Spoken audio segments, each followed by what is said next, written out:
Good. Here we go again.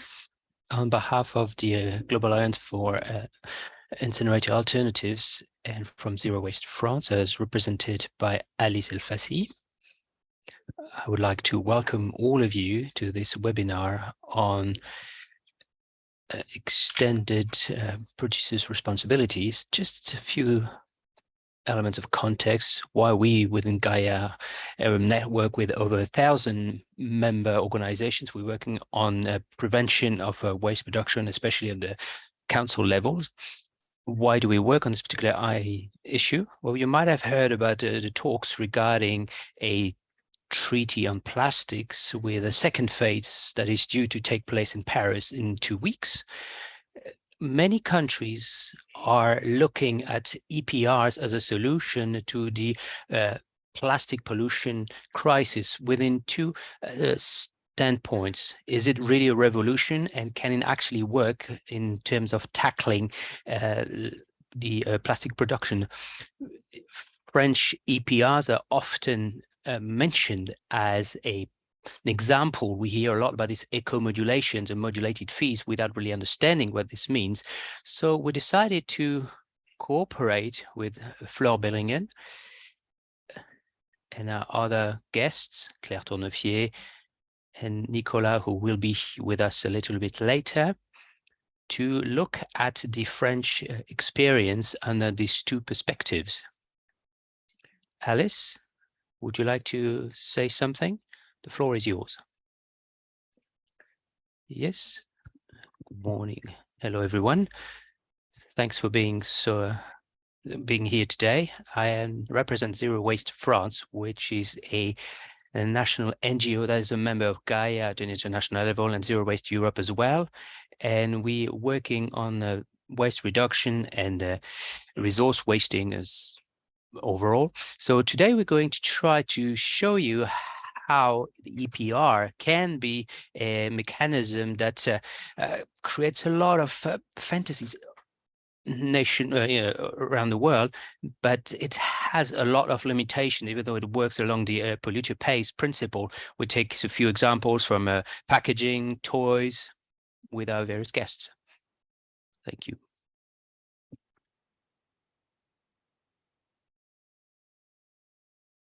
I think that I'm next. For the first presentation of this webinar, I'm going to focus my presentation on what we call eco-modulations or modulated fees in the entire EPR schemes in France, more specifically the packaging one. Just a few words about me. My name is Fleur Bellingen. I worked for the CNID and then for Zero Waste France for many years. I've been working on the issues of waste for many years too, especially on the EPR issues and the issues of recycling. So I've been working with Gaia as part of the talks on the plastic treaties, which is to be held in a few weeks. And as such, I'm here to give you a little presentation, and I will be hosting the rest of this webinar by asking a few questions to our various guests. So let me start. I'd like to share my screen because I've got a few figures, a few things I'd like to talk to you about. So the presentation is in English. So we had to choose one language for the presentation, but it will be made available in French, and I'm sure it can be also translated into Spanish, and this can be sent to you later on. It will be made available at the same time as the video. So let me share my screen with you.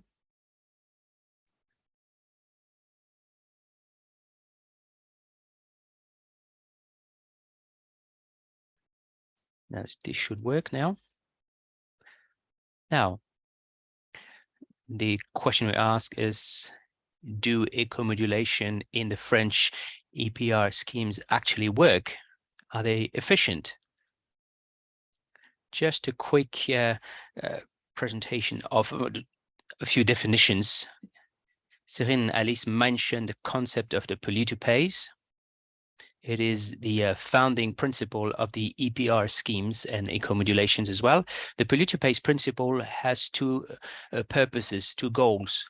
The first one is to provide funding for waste prevention and waste management. And the second goal is to influence the producer's choices as part of the EPR, the choice of those who put the products on the markets towards a better eco-design for the products that they bring to the market. So the polluter pays principle works through different mechanisms such as EPR, the extending producers' responsibilities. The main scheme in France, even though you have different ways of abiding by the requirements from the government, most of our schemes work according to the PRO, Producer Responsibility Organization. The producers pay EPR fees based on a scale, upstream scale, and this is used to fund waste management activities, either from the local city councils or through external operators, some of them being non-profits. These PROs can be either working on the financial side or on the operational side, depending on whether they're dealing directly with waste management in their specific stream. In terms of the eco-modulations are related to EPR fees. Now, just a few specification. Eco-modulations are quite different from modulated fees. This means that even before talking about eco-modulations, PRO fees or EPR fees, sorry, can vary depending on various criteria. For instance, in the packaging sector, the fees are modulated based on the type of material that has been chosen or whether there is a proper recycling stream for it. It also depends on the weight of the actual packaging and how many units of packaging we're talking about. So it's quite hard to speak in French while I'm reading an English presentation, so I apologize for that. But these EPR fees are modulated, and then they're also eco-modulated. This means that they come on top of that is the eco-modulations. Well, the target is to increase the incentivization of the scheme, incentivizing towards eco-design, better recyclability of packaging. When talking about a packaging scheme or packaging sector, we have two types of eco-modulations. We have a bonus-malus scheme, which means that the EPR fee will be reduced or will be increased depending on what they do. So it is a percentage of the paid EPR fees. Then we have a system of rewards and penalties, in which case the amount is decorrelated from the EPR fees. And for instance, a reward can be paid for the inclusion of recycled material, or the choice of a material that includes recycled raw material, regardless of the amount of the eco-modulation, sorry, of the EPR fee that was paid. So these are two different systems, but that tend to work in the same way. It's either the stick or the carrot, but it's just a way to guide producers in a certain direction. But this is in theory, because the impact of eco-modulation is actually was fairly limited. To illustrate what I've just said, I suggest that we take a closer look at the packaging sector, household waste packaging. This has It was one of the first scheme that was implemented back in 1992, one of the first ones in Europe, at the same time as the German EPR scheme for packaging as well. And there is an eco-modulation component to it. But the first thing that we have to point out is that this eco-modulation concerns only a very limited amount of EPR fees. So the amount of the bonuses or malus that are allocated, the total amount, is less than 60 million euros, when the total of EPR fees that are paid out is over 900 million euros. So it is a rather small amount, which means that the scope is pretty limited, the reach is pretty limited when talking about those bonus and maluses. Now, the second thing is that as part of this eco-modulations, there is an overuse of rewards and an underuse of maluses or penalties. They only stand for 5% of the value of the total of eco-modulations that are paid out. There's a slight typo in my the headline of my graph here, so I'll have to change that before I send it to you. Third point regarding the eco-modulation scheme in the packaging scheme, we have seen that eco-modulation out of the overall EPR fees stand for a very limited amount. If we look closer, we see that the maluses stand for an even smaller amount. They only a small part of this eco-modulation. And if we look even closer within those maluses, we can see that plastics stand for a very, very small part of that. Most of the maluses that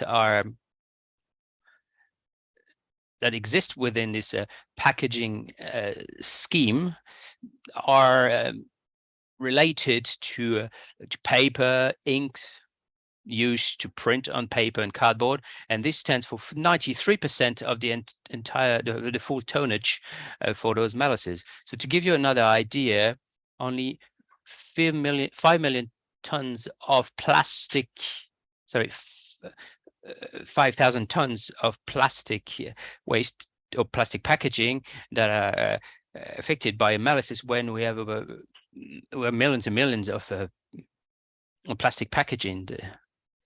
So it's a bit odd, because it looks like you'd think that the rest of the plastics are not a problem, because those maluses are supposed to point out that there's an issue with recycling plastics, or there's an issue with the toxicity of specific plastic packaging. So this would mean that all the plastic packaging that are sold in France are not an issue, because they are not they do not lead to a malus. And unfortunately, that's not true.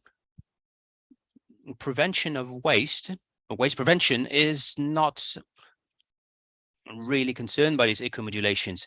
Eco-modulation, when we talk about bonus or malus, I tend to be focusing on recyclability and not so much on waste reduction and prevention at the source. And we can look at that, we can see that in the main bonus that is distributed, has to do with sorting instruction and awareness regarding sorting for consumers. This stands for over 60% of all the packaging that are sold.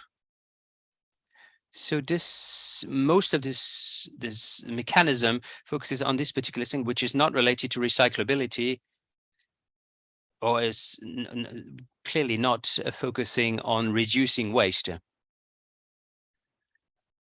I see that time is passing quickly, so I would like to finish up. If we extend it to other schemes with a specific, more specific or general remarks, the things I pointed out about eco-modulation for the packaging scheme, underuse of maluses and reduction of waste and plastic, are issues that are not very addressed by these eco-modulation schemes, and this can actually be seen in other schemes as well. If we look at the textile scheme, well, we only have 3 bonuses. There is no maluses, only 3 bonuses. And it's all about incentivizing. So we can, you might think that this ends up being the same. If we look at the overall volume of EPR fees remain the same, whether you use the stick, the carrot, is the same. But I don't think that the signal that we send out to the users is the same. I mean, we might be able to discuss this later on and maybe answer some of the questions that you're already asking. But with regards to packaging and textile, the fact that there aren't many maluses that are being enforced, well, this sends out a contradictory message. It makes it look like there is no problem with the way the products that are sold on the market are designed in this particular schemes or sectors. Now, the second point, we have an effectiveness of eco-modulations that cannot be proven at this stage. I recently talked to a researcher that worked as part of a PhD to analyze eco-modulation, and she said that she couldn't conclude to anything because data were difficult to access from the various PROs.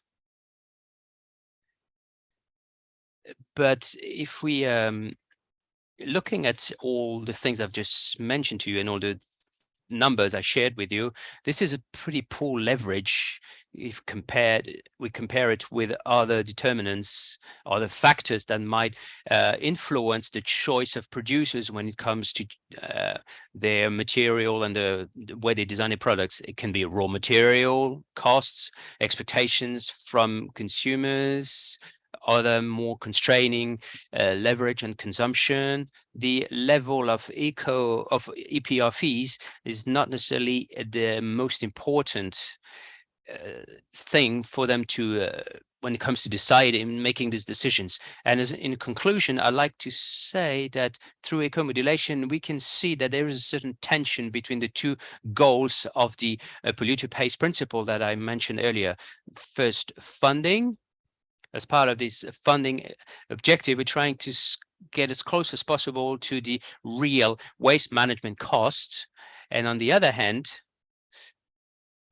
a target is to influence the behaviors from the various stakeholders or players. And for instance, for eco-modulation, we try to leave aside this idea of the waste management cost to focus on incentivization or deterrence. To me, it is a deterrence, but there is a contradiction in terms because these 2 goals tend to be headed in opposite ways, and that's to me is a weakness of this EPR system, whether it is in France or in other countries. Thank you very much for your attention. I think we'll answer questions after Alice's presentation, which is next.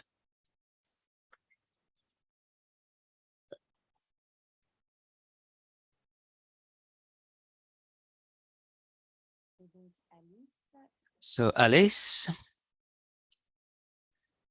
I will now switch to my position as the interviewer. And the question I have for you as a legal expert for Zero Waste France, you're also a representative of the Réseau Consigne network.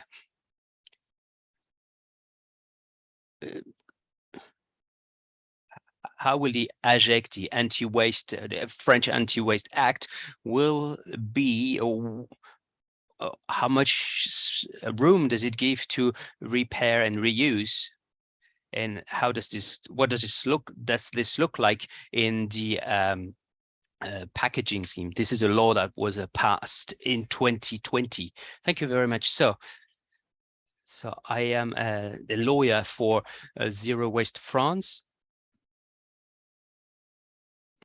But I will give you a brief overview of where we are in terms of reuse of packaging through the EPR packaging scheme, which is the oldest in France. It's been around since 1992. So we do have some hindsight, because initially reuse wasn't really part of the philosophy behind this scheme, but now we do see a lot of breakthrough.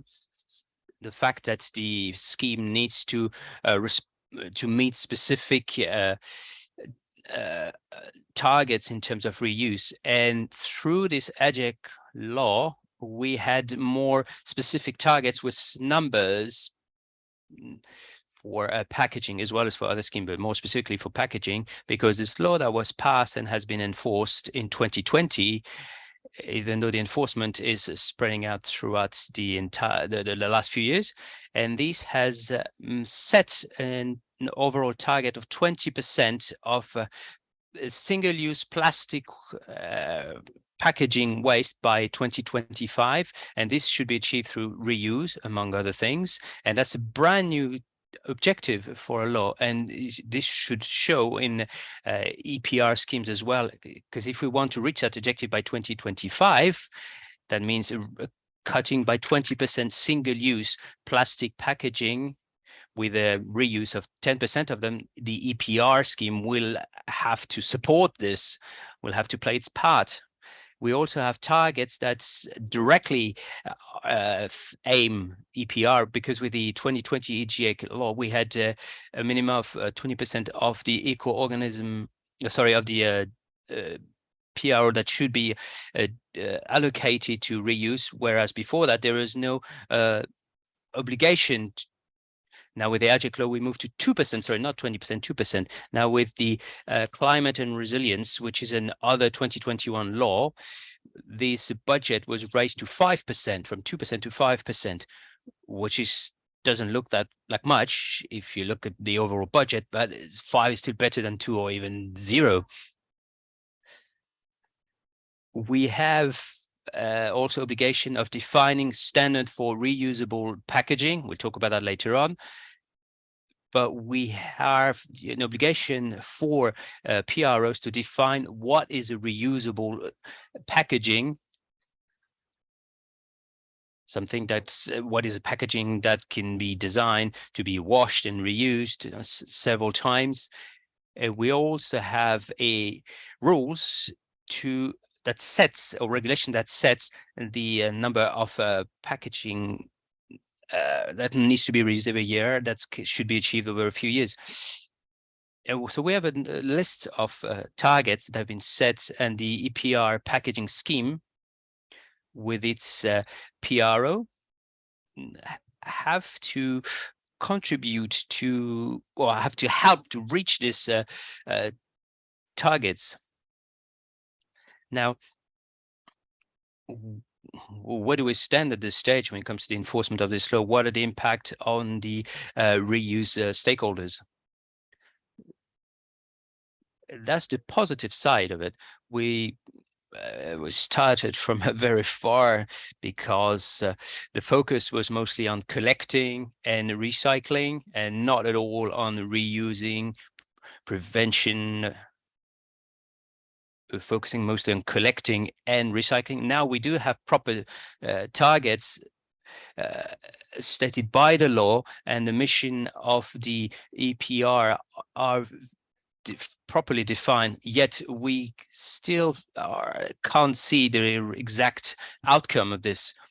I was talking about the budget for reuse since the anti-waste and the climate laws was 5% of the budget of the EPR fees that are paid out by producers that need to be earmarked for reuse. So that's about good. This isn't enough. So we're hoping to get 10%, which would be twice as much. And 5% is not that much when you look at the overall budget, and 50 million a year for 2023 is not a budget that will be enough to get to the right scale to make it to generalize this reuse of packaging.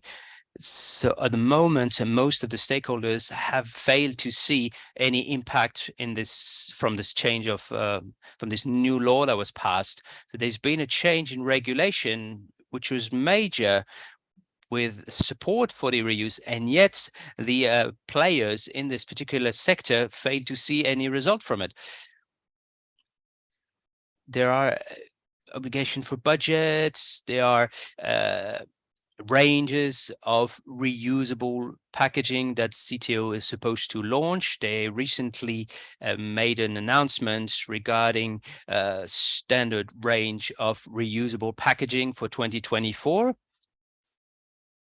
But it is an obligation by law. They have to do this. But unfortunately, this comes quite late with regards to the requirements from the various players in reuse, because at this stage, there is a co-design issue, because the various stakeholders that have been working on these subjects haven't had the opportunity to co-design this particular body of work, and they feel excluded from these discussions and core design, because they often are small scale companies that cannot be involved in these talks that lead to the decisions that are made when it comes to defining reusable packaging for different types of products. And so the reuse players feel often left aside, and the model that CTO is working on has not really been designed with the actors or the players in reuse, and they're more likely to favor the large scale marketers that are members of the PROs and are customers of the PROs, and they have to switch to reuse because there's been this change in law with different objectives. But the smaller scale players in reuse feel left aside, and at the moment we don't really see that any impact in the number of reusable packaging on the market. And the EPR hasn't really allowed an increase in the use of reusable packaging. It's hard to get a right figure because the ADEME, the French Environmental Agency, needs to work on counting these used the use of reusable packaging. So we know that there hasn't been a scale up to things, and this can be seen when you go to a supermarket. Even though the regulation has changed, and even though there was a great interest from producers for the subject, we failed to see any difference on the development of reuse for packaging.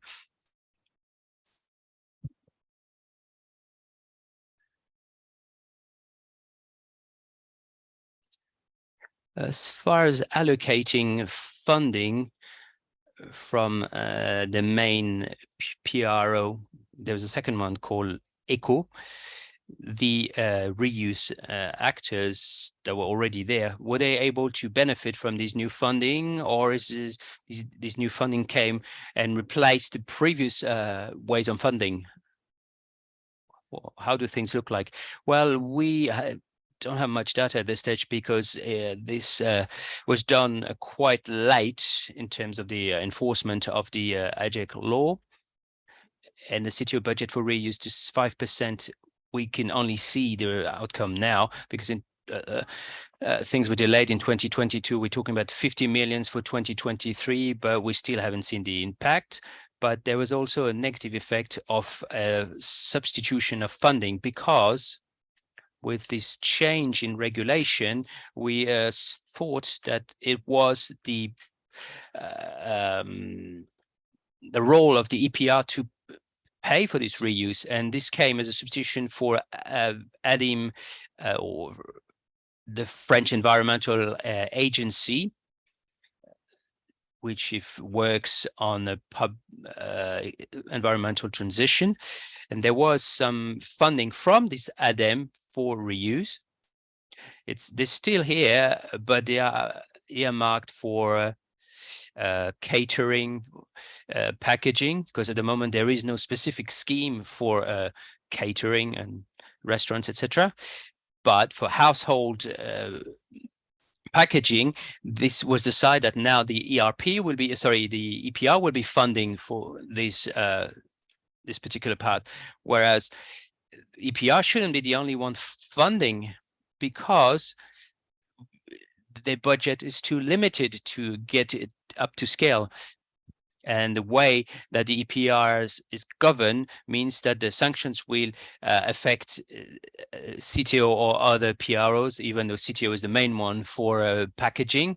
And the sanctions will be weighed on will have to be decided by the CTO, but they don't have the means, they don't have the resources to apply this. And as we saw earlier on with your presentation, there's also a shortage of eco-modulation as part of the EPR, which is not an incentivize, does not incentivize to reuse. There is no analysis if a producer doesn't have any reusable packaging, nothing's going to happen to him. Something's supposed to happen in 2024, but we think that the bonus that will be implemented will not be strong enough, because a bonus can only be paid once, because the EPR fees will be paid by the producers when the packaging is brought into the market. So there is no really incentivizing there. It will not really, and as you mentioned, eco-modulation stands for very little of the paid EPR fees. So all of this means that the EPR is not sufficient as a tool, and we can't have EPR fees taking over from public funding. So as we see in your presentation, that the EPR will probably won't be enough to help with getting more reuse. Briefly, could you tell us what are the other leverage, what are the other positions that Zero Waste France and the Réseau Consigne with regards to the reuse of packaging? Well, what we think is that we need to aggregate various political leverage, because at the moment, recycling is still cheaper than reuse of plastic packaging. And to do that, we need several funding resources. EPR is one of them, with a higher budget allocated from EPR fees to reuse, but also maybe things such as a tax on single-use plastics, which would be a proper tax that will be paid by marketers when bringing to the market single-use plastic packaging. That could come on top of EPR fees, but we also need investment plans, both national and regional levels, allocated to reuse, with a specific pathway for reuse for each type of packaging, as well as public investments that come on top of the financial EPR leverage, in order to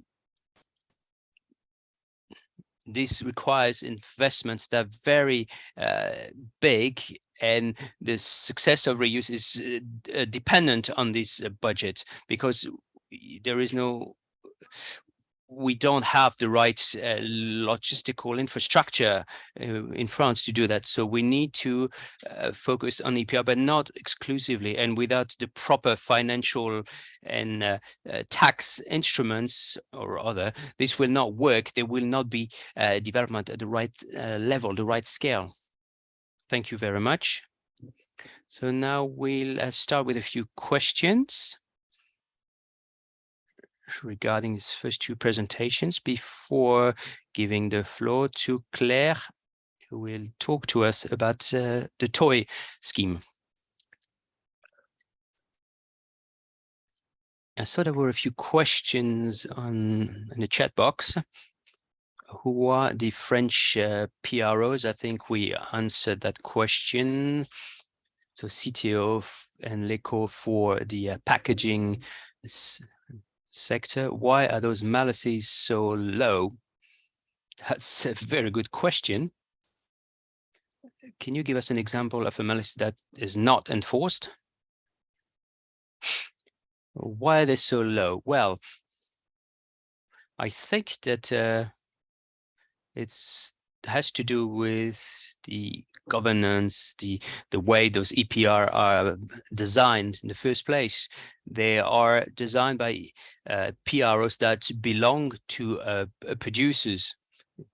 So obviously, anything that might have a negative impact on them is less likely to be brought forward, especially co-modulations, because PROs are those that are at the initiative of these eco-modulations. Even though the AJ law that we mentioned earlier, that Alice mentioned, this AJ law, anti-waste law, also includes a certain number of reforms for the way the French EPR schemes operate. It was supposed to reinforce eco-modulations when, after having noticed that eco-modulations were underused, and malices more specifically. So there are parts of this law that strengthen eco-modulations. The specifications for the PRs also include possible eco-modulations that have already been determined, but PROs are in charge of suggesting a possible way of implementing these eco-modulations, and the role of PROs is essential in the implementation of these eco-modulations and getting them known from their raising awareness for them with their members. So I think the underuse of eco-modulation has to do with the fact that the PRO governance is quite reluctant to implement them, whether it is malices or penalties. Now, an example of a malus that is not really implemented or never came to became a reality. We had a PT-OPAC, which was a PT-OPAC, which didn't have its specific recycling scheme. So no malices were applied until the government decided to enforce this. The PRO had not really looked into it. There's another example in the textile industry where the PR was supposed to suggest a few initiatives regarding to eco-modulations, and yet they just dragged their feet so much that in the end of the day, it was the Ministry of Government for the Environment that took over and suggested or proposed a certain number of malices. So there is a reluctance on the part of PROs on this particular matter. Maybe questions for Alice? Can you see whether there are any that are to you? I think there was more comments than proper questions. So I don't know if you'd like to add something before we move on. Or maybe there's something you'd like to say regarding eco-modulations. No, I think we've been pretty comprehensive. I mean, those malices, it's not just PRs that are reluctant, because of course they've got this margin of maneuver, this margin to make proposals. But every time we suggest negative instruments, the government itself is quite reluctant. Even though we have an open dialogue with them, they're more likely to want to implement bonuses than malices, whereas we know that without the malices, it's hard to move forward. We can't really encourage those PROs to use to get more reuse, and they are very reluctant, especially in the current economic situation. The governments are really reluctant to enforce those malices. So most PRs are not very are not willing to have so many to add malices. That's explained why there are so few malices at this stage. So we have more questions in the chat box. Sorry, I was reading the wrong section. There's actually a Q&A section. Somebody would like us to tell more about the way PROs are, sorry, EPR and PROs are governed in France. Sure. So it's the marketers, the producers that are members of PRO boards, even though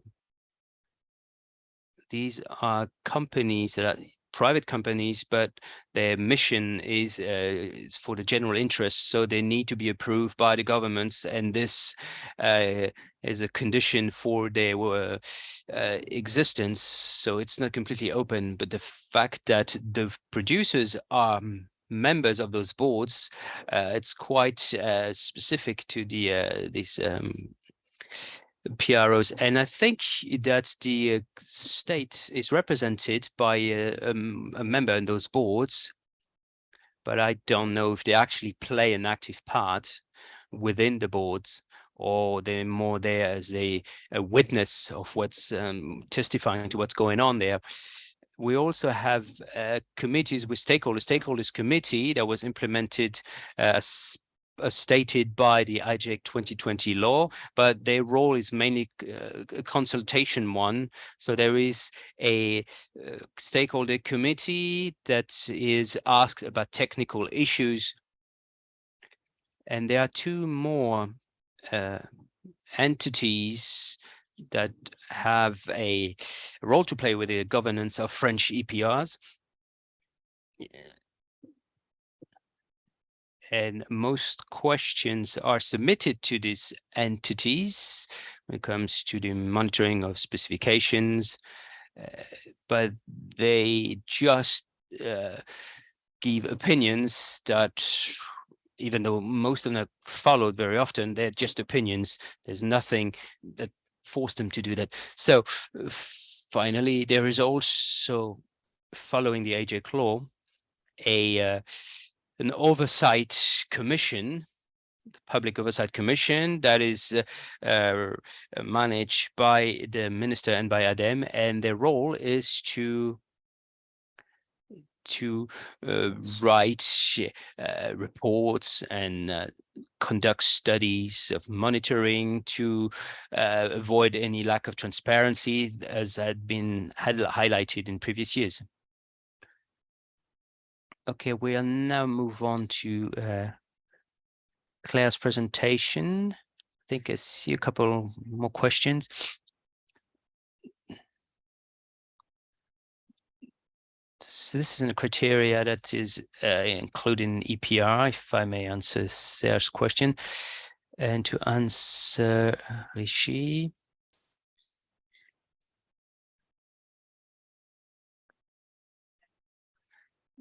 do certain organizations as Zero Waste France have something to say in the matter? Do people listen to them?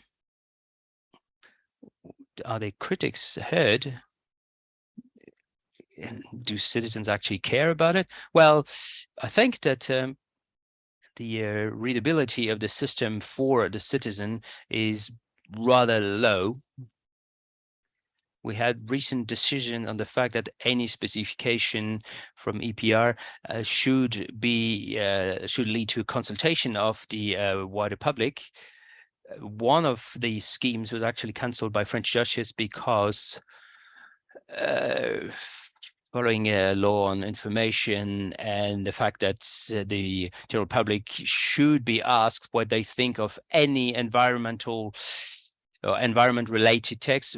Unfortunately, we noticed that no one gets involved in those discussions because they are extremely technical. Even us as NGOs, we find it hard to grasp all the various aspects of the EPR scheme. So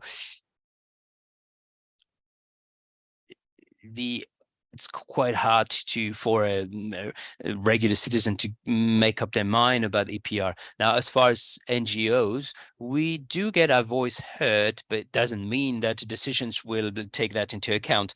There is a specific area for NGOs for the EPR schemes to make themselves heard. We have a collegiate that is dedicated to organizations such as ours. So there is a platform for us to make ourselves heard. This is how we achieve specific changes in regulations. I got the opportunity to talk about the creation of the fund on reuse and repairing. And this was done through the NGOs. But as far as the criticism on the EPR system and the EPR governance, the issue with a conflict of interest in the governance, well, clearly we are not being heard. Far from it. Very well. Thank you, Alice. I think we will now move on to Claire's presentation before answering more questions. Claire was here with us. She's the founder of Rejouer, which is an organization that has a social professional inclusion workshop to give the second life to toys. It's one of the pioneer in specialized reuse, and they have supported many project leaders, and you have established a network called Rejoins Solidaire back in 2021. Claire, with Rejouer and Rejoins Solidaire, you're extremely favorable to the creation on the toy EPR scheme, an EPR scheme that was created following the AGEC law. You were one of the person at the initiative of this. Can you tell us about what were your motivation? Can you tell us more about the process? Hello, everyone. I'm really happy to get to share with you how we created Rejouer and the ERP.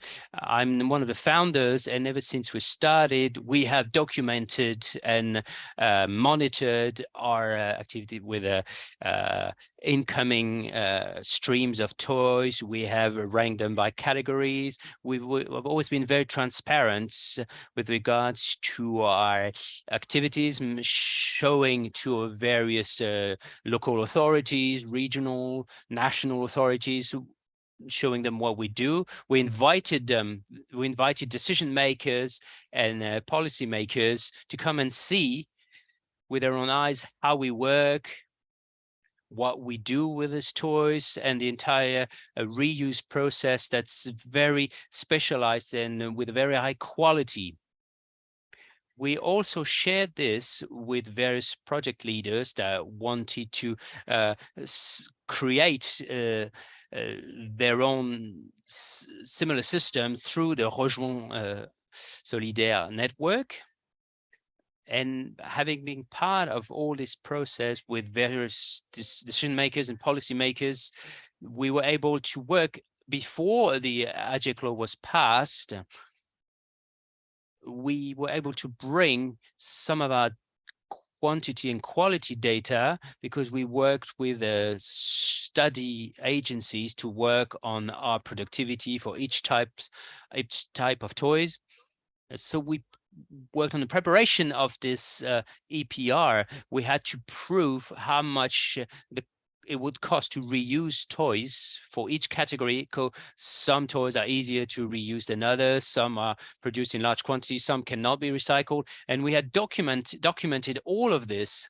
And we supplied, when we designed this EPR, we worked with the various study agencies that were commissioned by the ADEME. They worked for several years to work out how much it costs to collect, to reuse, to repair, to recycle for this specific sector.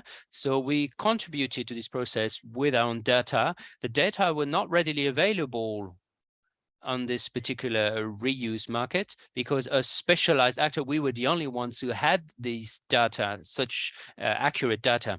So our hope was that this data can be used to build supports, realistic support for our own activity, because most of our supports was the pillar of social professional inclusion.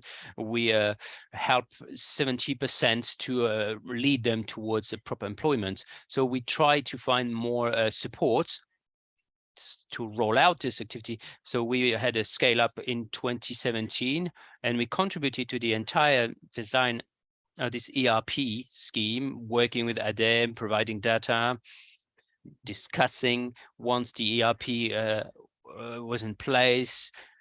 We met various MPs prior to the drafting of the AJEC law to explain to them how specific activity was, what were the major hurdles to for us, one of them being land, because we need a lot of room, a lot of space to store and to repurpose these toys, and these things are very expensive, especially in the Paris area. And we also had other issues with the processing of these toys, because we disconnected from the reality of the way those toys were initially designed. So for us, this EPR should be designed with the producers, and we soon found out that unfortunately this wasn't going to be the case, and that's exactly what happened. So to sum up, you did play along, you provided all your technical economic data to help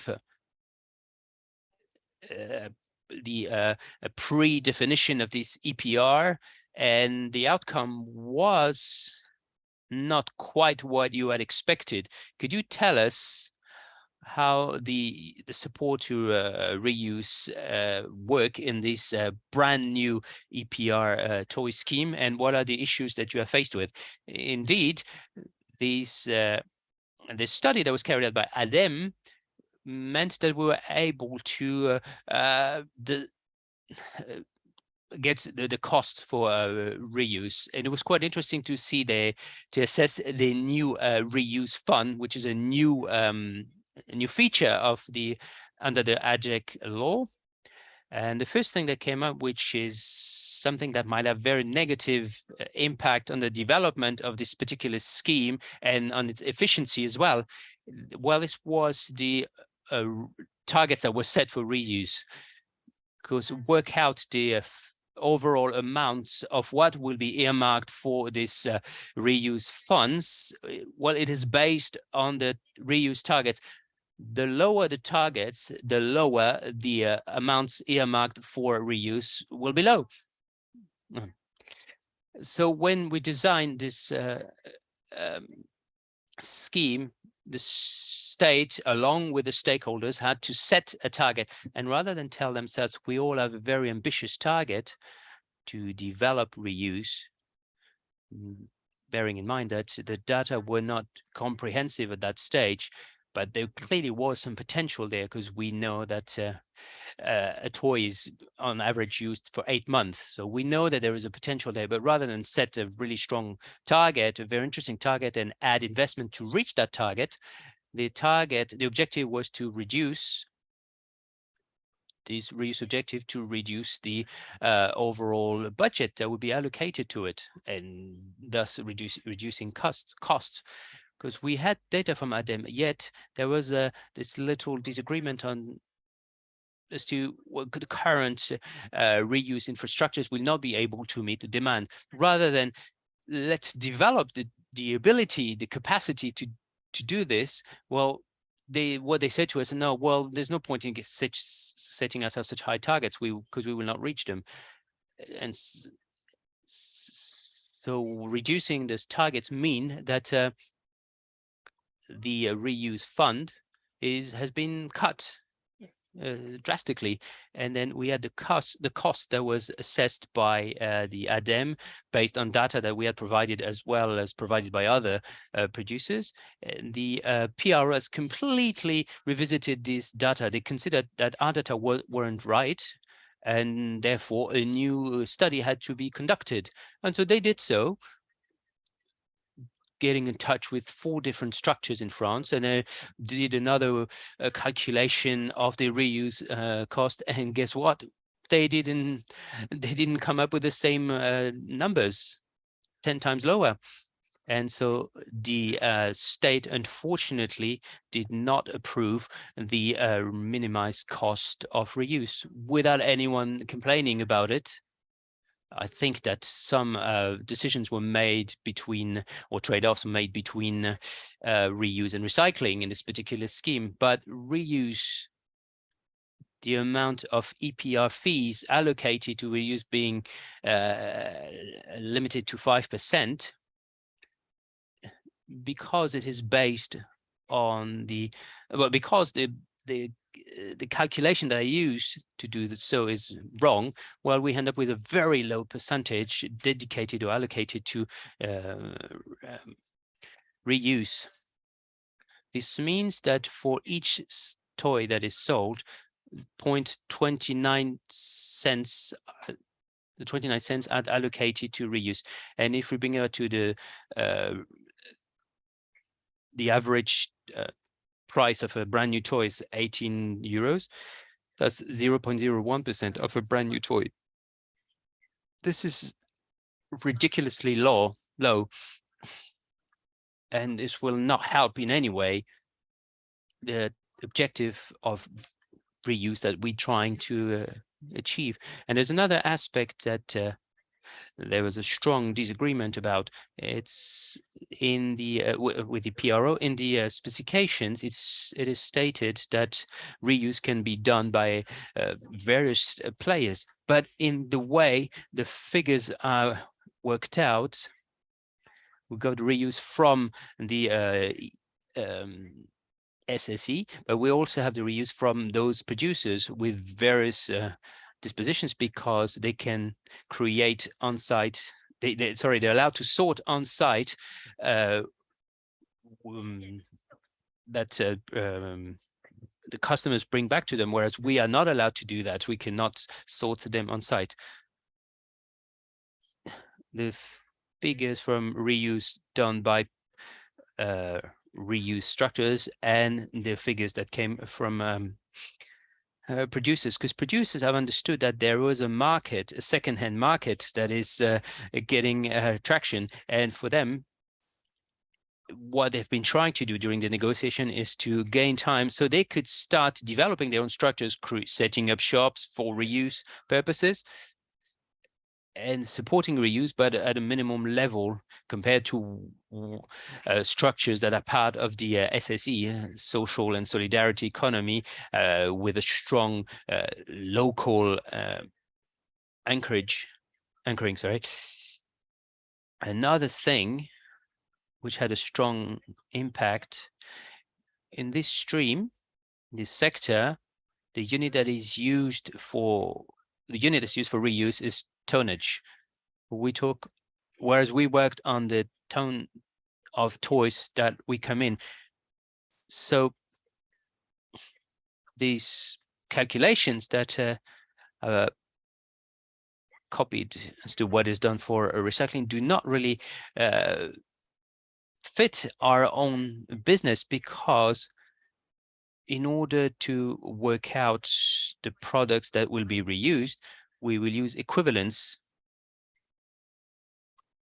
And these equivalents are done by producers, and they're not always very reliable. What I mean by that is there's a potential risk to have more weight in the equivalents than the actual weight, because the traceability which they wanted for was 3 categories of toys, when there are actually 10 categories on the market. They handpicked only 3. There's indoor toys, outdoor toys, and board games. So how do you want to measure traceability by bringing together data? I mean, there is no way we'll be able to apply any bonus malus system, because there will be no traceability for each toy category. So we just pull together all this data just because we always with this argument that the various those that work in reuse don't have the means. Rather than giving us the means to do that, we know it's possible. We've been doing this for 10 years, but we need the means to do that. And rather than giving us the means to do that, we just tell them, oh, we're just being told, oh, you're not able to do that. You don't have the capacity to do that. So we just leave it, we just make it quite simple. And in the meantime, these producers are just working on those products that are easiest to repurpose. So the devil is in the detail, in the fact that the way the parameters that you use to set this EPR scheme, we have specific technical dispositions, choice of criteria, choice of indicators, choice of procedures to access deposits, which will favor specific players or will will make it harder for historical reuse or even recycling players, because we've seen that in other sectors as well. And so the way the EPR is designed is crucial to make it to help various stakeholders in reuse more sustainable. One final question before giving the floor to Nicolas Garnier. What are your takeaways from the last couple of years, with the implementation of a new EPR? What would your recommendations be for the various players that might be involved in the implementation of DPR, for your counterparts in other countries and in other sectors? I think it's very important to mobilize, to get together, to have more power against this lobby, which are working at an international level in the toy sector. We're talking about international companies, and I think it applies to other sectors as well. So we need to talk to each other before discussing with these guys, and we need to get data, collect data, share it before discussions, to be strong in these discussions and this exchange, and I think the implementation will start, but try to report any shortcomings that we might see, any pitfalls. Now we need to find the right means to keep on going with our business, because at the moment we have the support of plenty of companies that want to contribute for the CSR with a more inclusive and more environmental friendly society, and those who are willing to do that are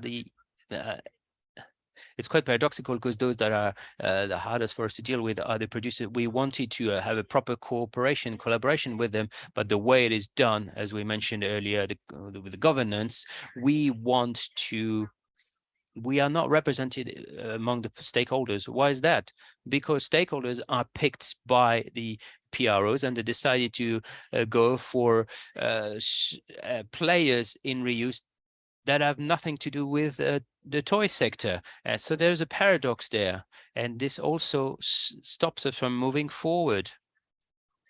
So we will try to keep on bringing through various relays and NGOs in order to make our voice heard and to get things to change. But I think the time frame is quite limited there, because we can hear that we are working at a different pace compared to these producers. Thank you very much for this. What you had to say, Claire. We probably have a few questions for you. Clearly, this is a real battle, and you have to be extremely careful when defining the criteria of operation for these EPR. And I think this will be supported by Nicolas Garnier, who is the general manager for Amorce, which is an organization that represents local authorities. So he's a stakeholder in various EPR schemes. He's a representative of the local authorities within the Interfiliate Commission of Extended Producer Responsibility, or CIFREP. It has a consultative role, but its opinions are often taken into account.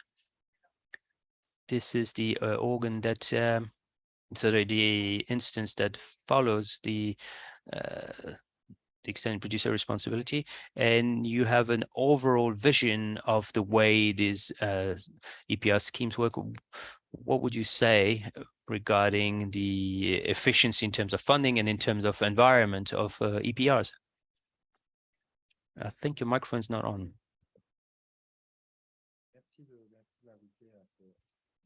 Thank you for inviting me to this webinar on plastics and EPR.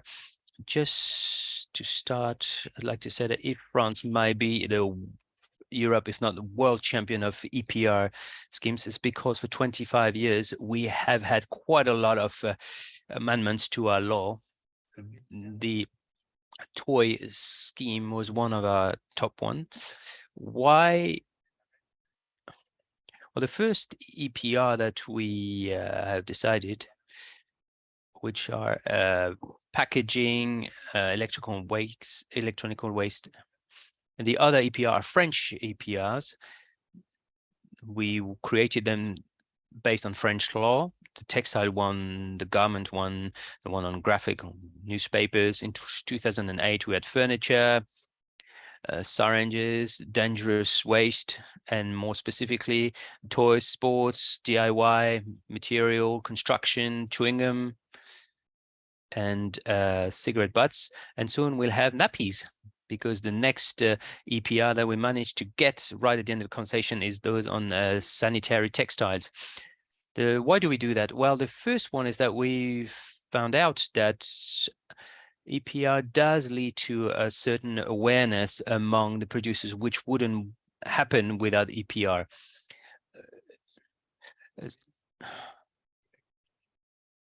We cannot affect the one producer that brings on the market something that one day will be a waste. So it's one way to raise awareness among those that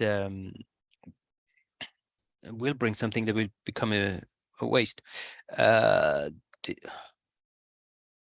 If I often say that there is no need for PROs or eco tax on gold jewel, because it's a natural cycle. People are always willing to buy and resell gold. But when we talk about brick or broken tiles, well, there's no one to buy them because they're worthless. And so the circular economy loop is not environmentally viable or economically viable. So whereas this helps us create units for reuse of the deposit. The ERP is often say that we passed a law on the ERP furniture scheme. We had a contact with the IKEA. What are you doing to us? What did we do to you? Well, we know that it's just that we have a furniture with a life expectancy of 10 to 15 years. We need able to reduce them, to reuse them, to recycle them. And so there is this idea of making producers responsible upstream, so that we can create an economy, circular economy. That is a good side of EPR. So EPR,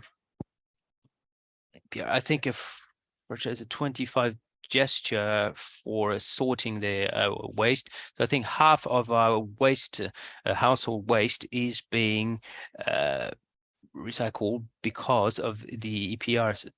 Now, as far as the negative sides are concerned, this doesn't lead to any prevention. It has led to financial streams to have a circular economy loop, but also to maintain a specific way of consuming. I think somebody wrote a book that it could be considered the right to pollute. I think it was you, Fleur, but that's exactly what we could criticize EPR for.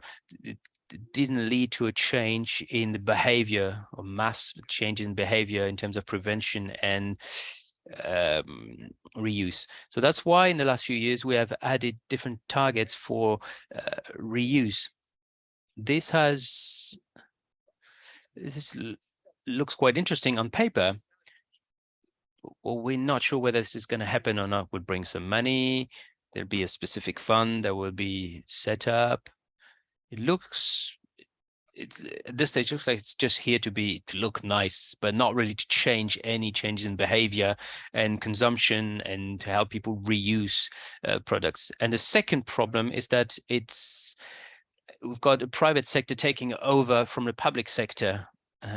I am also in charge of a corporation, a decentralized and international corporation in countries with no local tax resources. The ERPs, especially in sub-Saharan Africa, ERPs are the only way that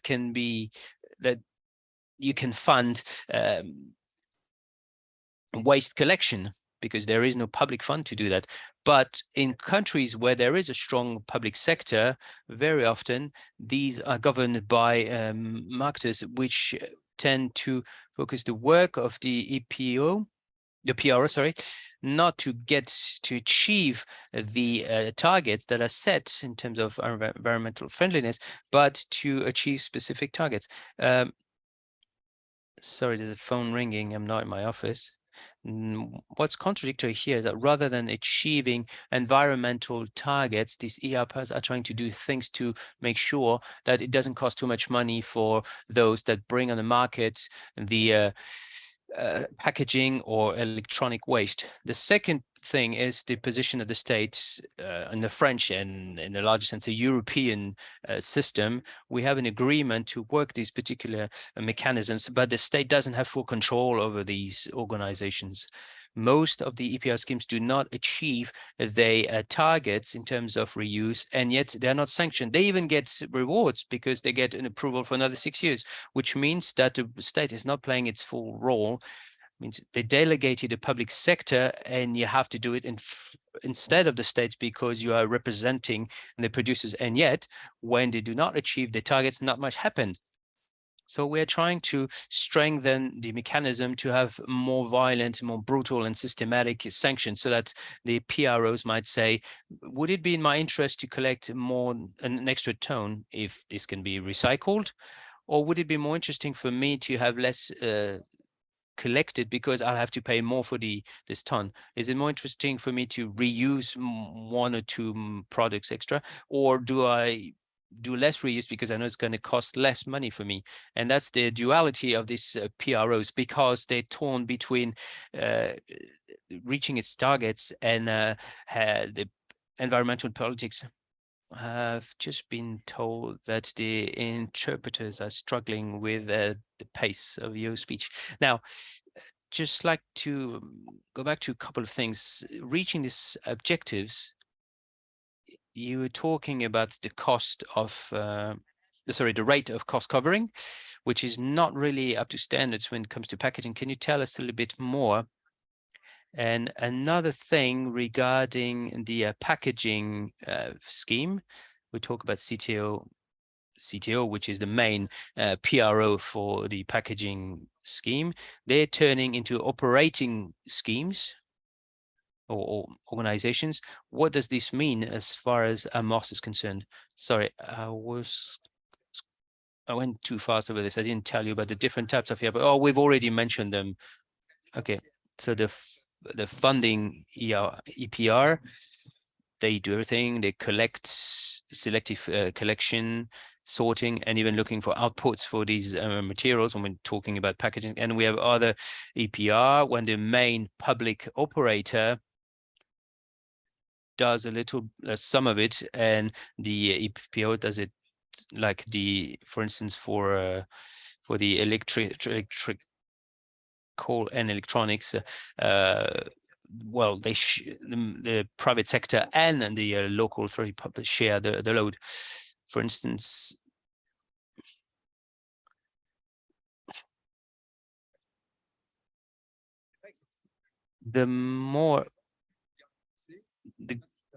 public authorities involved, the more it looks like it's a public service, especially in highly rural areas, very little population. You can collect all waste, even those that cost money. Whereas if you move to operational PROs, then they will be thinking like a private company, so they will focus on the areas where they're more likely to cover the costs by collecting the most valuable material, when actually the big difference between an operational and a funding EPR, the amounts of excuse me, he's very fast. Can someone tell him to slow down?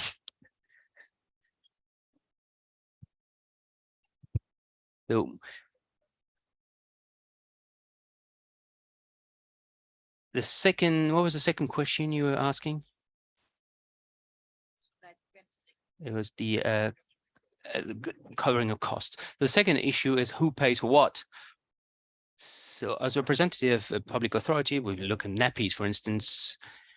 We consider that the recycling of nappies should be funded by producers or marketers, Procter & Gamble, which is should be the first one to fund this. In reality, the waste European directive, I see that I need to slow down. The European directive says that there is a coverage of cost of 100%. In reality, is actually lower than this. As far as packaging are concerned, we have implemented a system of reference cost based on theoretical collection scenarios, which means that in fine, French public authorities are funded to up to 50% of what it actually cost them. So that's why we're trying to get cities to pay for the entirety of the selective collection. And we also noticed that the part of the deposit that is not part of this collection, it means there's more than 50% that remains in the residual bin.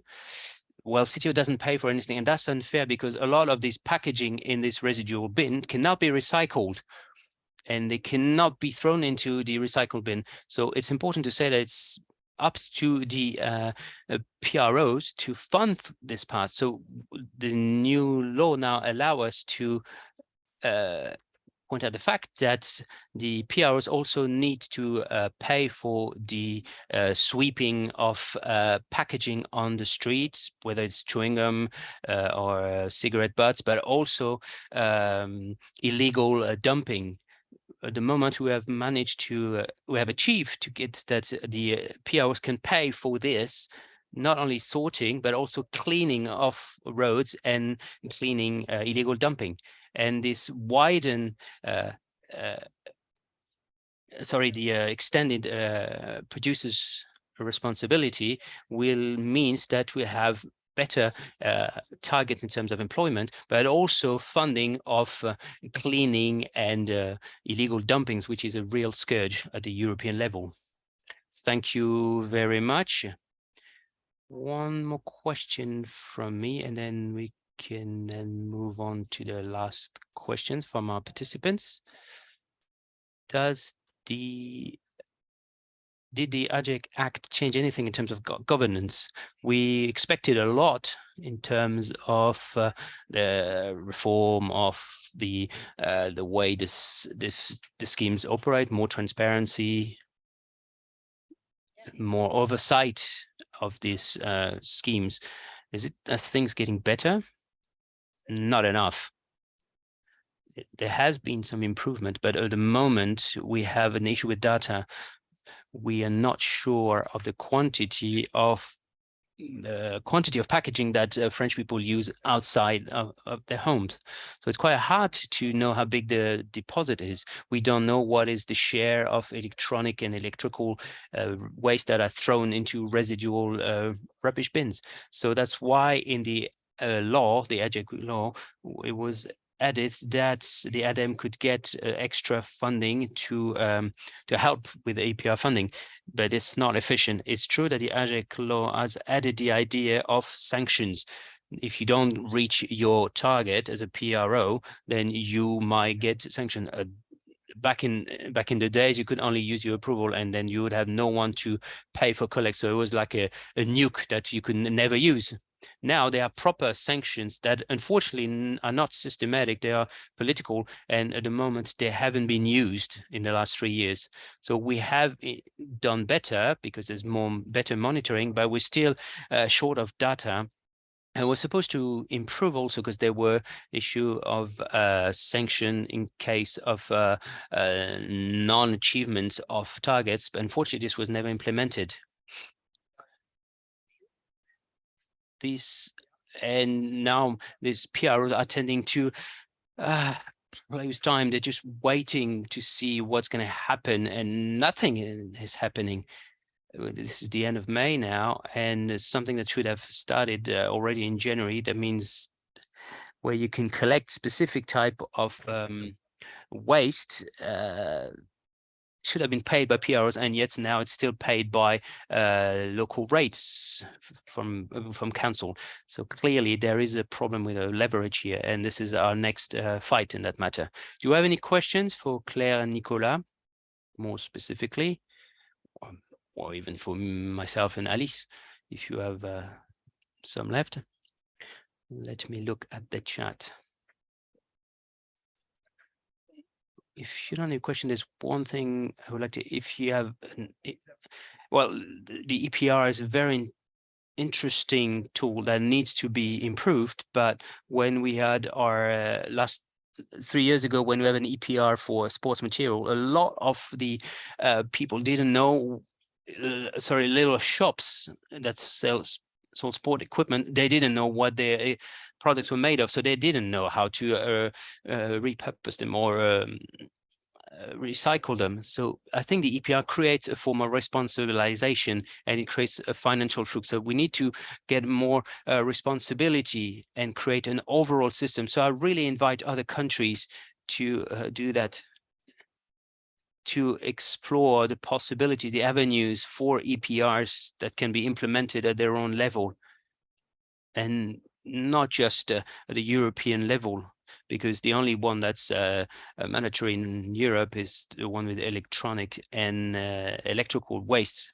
There is no reason why we couldn't get 600 kilos of waste, which is what is produced by every French person a year. Why shouldn't it be properly treated? So we're talking about DVD, talking about pets wastes, think about lighters. So there is no reason why some products shouldn't be covered by an EPR, with the producers covering the costs of reuse or repair or recycling. So as far as funding is concerned, an EPR, a scheme that seems to stand out in terms of waste prevention and reuse and recycling targets, I would imagine that you are quite in favor of other mechanisms that would come on top of the EPR. Yeah, but as far as the EPR is concerned, CTO, the French organization, does not have any reduction targets for the use of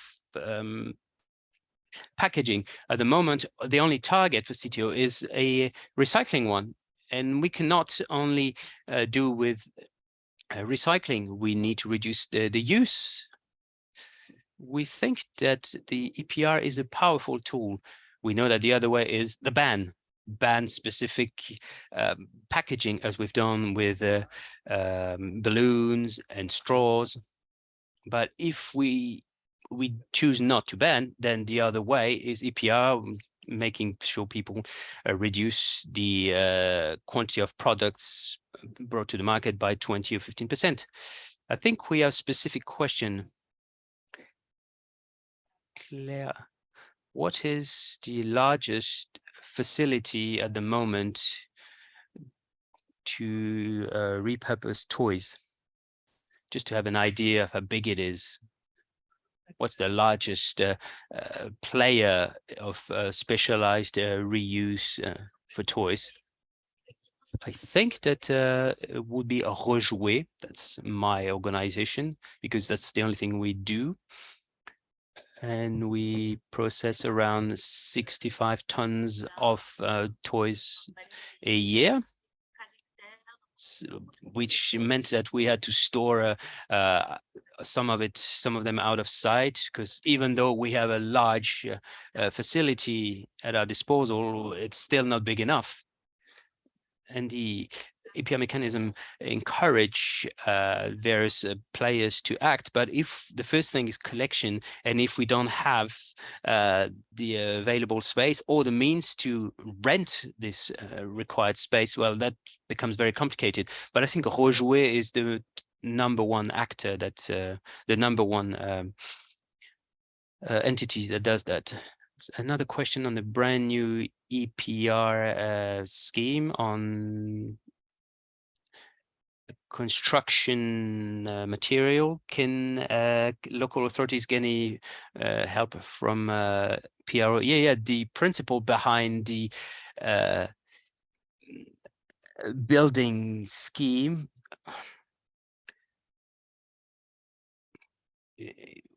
some of the local authority will have the possibility to also get some of the waste from smaller companies. The question is, how will the funding be? Will it be well funded or poorly funded? And that answers one of the question. Why is the funding sometimes so poor? Because the state sometimes sets a specific scale and downstream scale, which means that when the collective authority does the collection in lieu of the PROs, and if the state or local authority does not fund it properly, well, it can happen that a local authority will no longer want to do this collection because it's too costly for them. So the scale is set by the state, but this is comes after a heavy discussions. Oh yeah, it can be very tense. Like the discussions we've had about the building scheme was very, very hard. We almost left the meeting room, but it becomes a major issue for the Ministry of the Environment and other ministries, because so the role played by the state is still crucial. Now, another question on the participation of how will the load be shared between the various? Well, that's a very complicated on this topic. At the moment, we are, as far as cleaning is concerned, the first EPR that will be selling is the packaging. We will be focusing on cleaning packaging on streets and other public areas. As far as the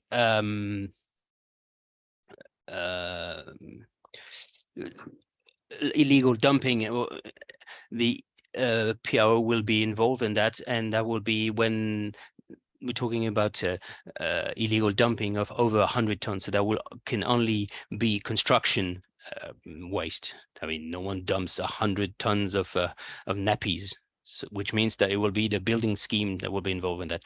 So how can you guarantee the services of the public service with the EPR? What is the margin to maneuver for local authorities? And there's another question also for Nicolas.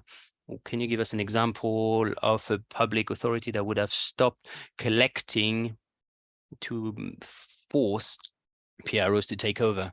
This is a reference to what was mentioned earlier, but this might be an issue with understanding. No, I did quite understand what the issue. As far as public authorities concerned, the first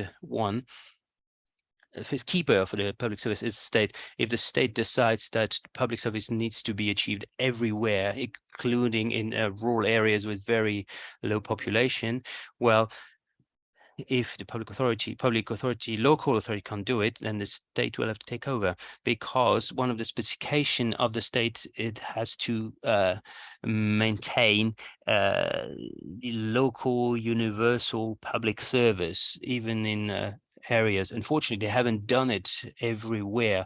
An example of public authority that have stopped with a selective sorting very recently in an area near Paris, and was some of the local authorities that decided that they will no longer accept construction waste, saying that now the rule will now be that if you have construction waste, you have to return them to whoever you bought them from.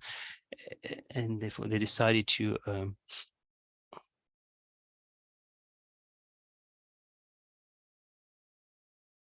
so there are public authorities that are brave enough to say, okay, I won't be getting funding anymore, but I will stop collecting anyway.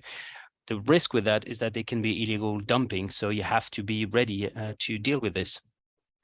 So it's a bit of a power struggle here. Yeah, it's a bit of a power struggle when we're talking about household waste, because we have to collect them, but it's also a fair distribution of responsibilities when we're talking about non-household waste, because if the local authorities have been collecting non-household waste from constructions, this is quite a lot of money for each household. There's no way we should be collecting non-household waste. The law states that we've got a full lorry that comes into a sorting area with a whole truck. Well, they don't have to agree it. The problem is that it could be dumped in a river. Unfortunately, I might have to leave you, and I think we have to stop here.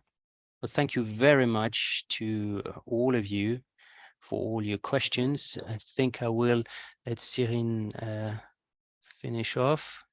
Thank you. Bye. Thank you very much, Nicolas. Thank you, Claire, Flo, and Alice for this discussion on the EPR, sorry. Just get back to where we started. I think that all the information you provided did provide an answer for the question of EPRs with regard to reuse and prevention, which are essential for the plastic waste crisis, because we're in a situation of overproduction of plastics. Has the EPR been successful in increasing reuse? I think your answer was pretty clear, so I would like to thank you. And also regarding the funding, I think that the figures that you have provided and the shortcomings in terms of monitoring with regard to the details of such numbers shows how much needs to be done still. And for the new southern countries that are struggling to pay for waste collection, and for whom prevention is an issue. And I think you answered some of the questions regarding the role of EPR and what is the just position of the EPR in the regulatory toolbox that public authorities have at their disposal with regards to plastic, both at the international level with at a national and international level with a new plastic treaty. And also, as a conclusion, I would like to announce that in cooperation with Flore, Gaia, we will publish very soon a briefing with various notes on the experience of from France on the EPRs with the distribution